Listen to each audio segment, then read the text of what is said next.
everyone, today I wanted to go through my Booktube-A-Thon wrap up. I'm sorry that I sort of failed the Booktube-A-Thon in terms of I didn't do many video challenges, I didn't vlog.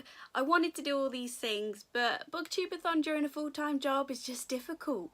Like I can't just vlog at my desk at work. Partly people think I'm weird.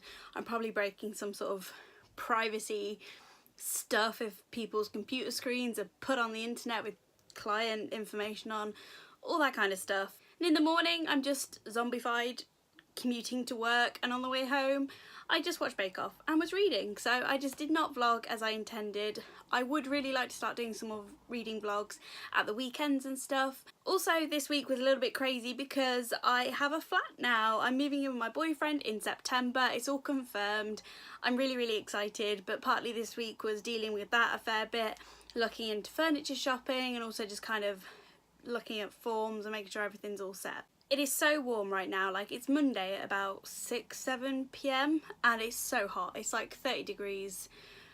I'm sorry that I'm just like a sweaty mess. I want to film a couple of videos actually, but I don't want to look like this for 3 different videos because I'm sticky and I'm sweaty and I just want to quickly do a Booktube-A-Thon wrap up. I didn't do great, but I'm really proud of myself because I've been super slumpy for a few months now. Like in all of July, all I read was Forgive Me Leonard Peacock by Matthew Quick, which is a small book, and that's all I read, was that and a little bit of Reason to Stay Alive. So the fact that I read this many pages in 1 week is really good for me. So the Booktube-A-Thon definitely motivated me to read way more than usual, which I'm really happy with. The first book I picked up was the one that won my coin toss. This is Notes on a Nervous Planet by Matt Haig.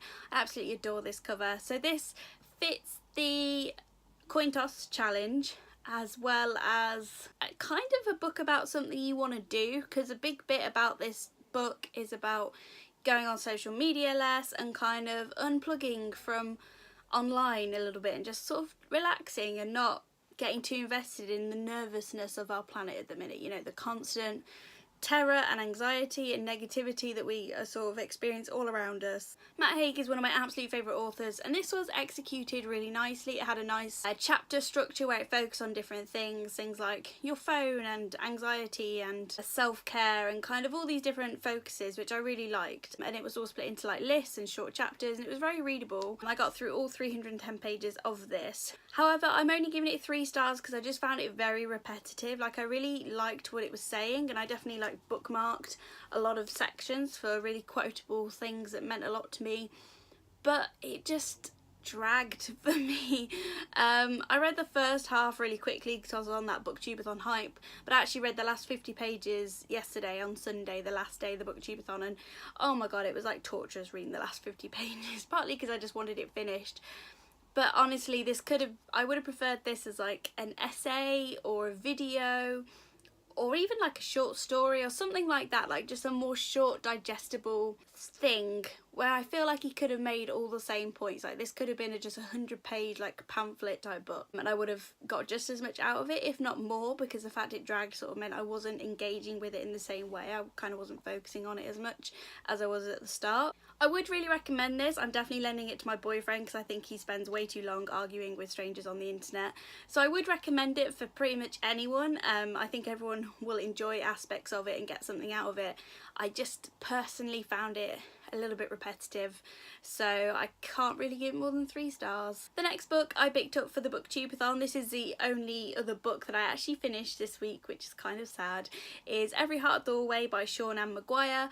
I went into this with like no expectations. All I knew, it was like children and like a fantasy world and a door, like Narnia style. That's literally all I knew going into it, which I'm actually really glad about because I was so surprised by this book. Like it was written so beautifully, the characters were really diverse, and it just kind of gave you that like special feeling. I don't really know how to describe it, almost like a Harry Potter kind of magical world you can fall into feeling. Not that it is like a huge world, it's more people describing their experiences of lots of small worlds.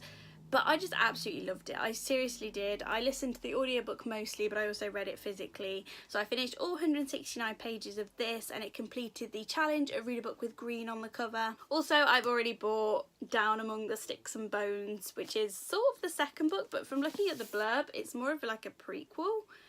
And in the blurb it says that it's a standalone. So I think these books, like, you don't have to read them in order, but I think you should read this one first.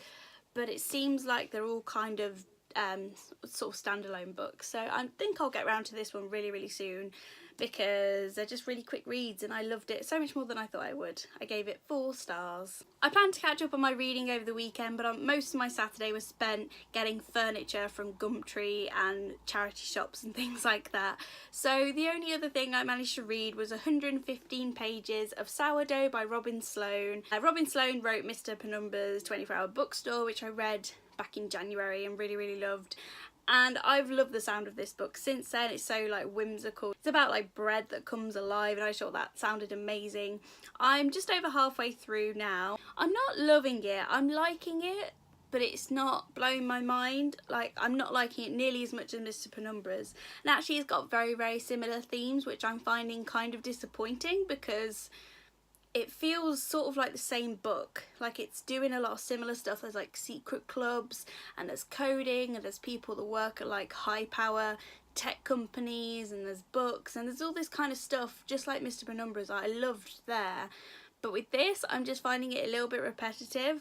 I'm liking the bread and baking aspect, because I love Bake Off with all my heart, and I cannot wait for the new series in August. I could literally die with excitement about Bake Off. But anyway, yeah, so this is good. At the minute it feels like maybe a 3.5 star read. I'm hoping this last half of it picks up, because it's sort of dragging a little bit, like nothing's really happening. I love the beginning, but since then it's kind of just plodding along and there's not really a build up. So I'm hopefully going to finish this tonight, if not then tomorrow. So this is my Booktube-A-Thon wrap up. I think overall it's about 600 pages, which, like I said, I'm actually really happy about, because normally I'm only really reading about that many in the whole month, or sort of even less in a whole entire month. So to read 600 pages in a week has made me really happy. I'm actually planning on carrying on with my Booktube-A-Thon TBR, so you can see them here. I still want to read all of these books. I want to finish Uprooted and then read all of these books that I had on my Booktube-A-Thon TBR, and I'd love to read most of them actually by like sort of the next week or something, because I just feel back on the reading hype. I think it's a nice breakaway from all the sort of mild stress of moving flat, moving house, moving out. Let me know down below how your Booktube-A-Thon went, what your favourite challenges were, and how you found the video challenges, and just if you had a good time. I'd love to know if you found our channel through the Booktube-A-Thon somehow, through our like mild activity, then welcome. We post irregularly now because we're adults, but we're two best friends and we love books and Booktube, so stick around and we'll hopefully post more regularly when life settles down a little bit. I'll see you on the next video. Bye!